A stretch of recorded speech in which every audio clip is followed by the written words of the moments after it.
Good evening all student. मैं राकेश कुमार गुप्ता बलिया से। आज बात करते हैं भारतीय साक्ष्य अधिनियम 1872 की धारा 134 की बात करेंगे। साक्ष्यों की संख्या की बात करेंगे।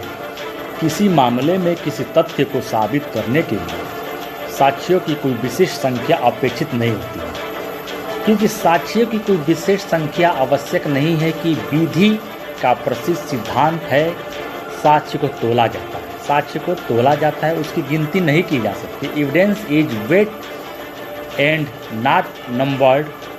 सेक्शन 134 कहते हैं कि किसी भी मामले को साबित करने के लिए किसी निश्चित संख्या में गवाहों का होना आवश्यक नहीं है, अतः केवल एक साक्षी का साक्ष्य भी पर्याप्त हो सकता है और साक्षियों की कोई विशेष संख्या आवश्यक नहीं है। क्यों नहीं है? किसी मामले को साबित करने के लिए गवाहों की विशेष संख्या की आवश्यकता नहीं होती, अपितु उसकी विशेषता या गुण की अपेक्षा होती है और 134 इसी पर आधारित है।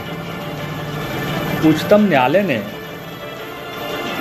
एक वाद में धारण किया है कि जहां पर 12 वर्ष की लड़की की हत्या के मामले में मात्र एक प्रत्यक्षदर्शी गवाह आई विटनेस है, वहाँ उसके साक्ष्य की अत्यंत सावधानी के साथ छानबीन करनी चाहिए। उच्चतम न्यायालय ने ऐसी दो सिद्धियों को सही बताया जो केवल एक गवाह के परिसाक्ष्य पर आधारित थी।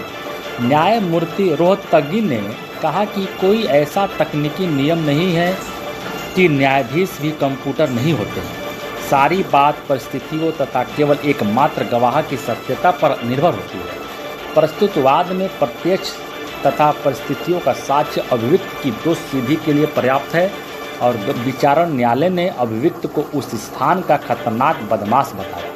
कोई भी उसके खिलाफ गवाही देने के लिए तैयार नहीं था और ऐसी परिस्थिति में न्यायालय को केवल हकीकत निकालनी पड़ती है।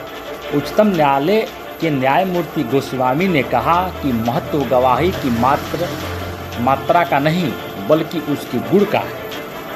या हत्या के एकमात्र गवाह की बात डॉक्टरी साक्ष्य समर्थन पा रही थी, वह उच्चतम न्यायालय ने दोष सिद्धि को उचित बताया है। ठीक है।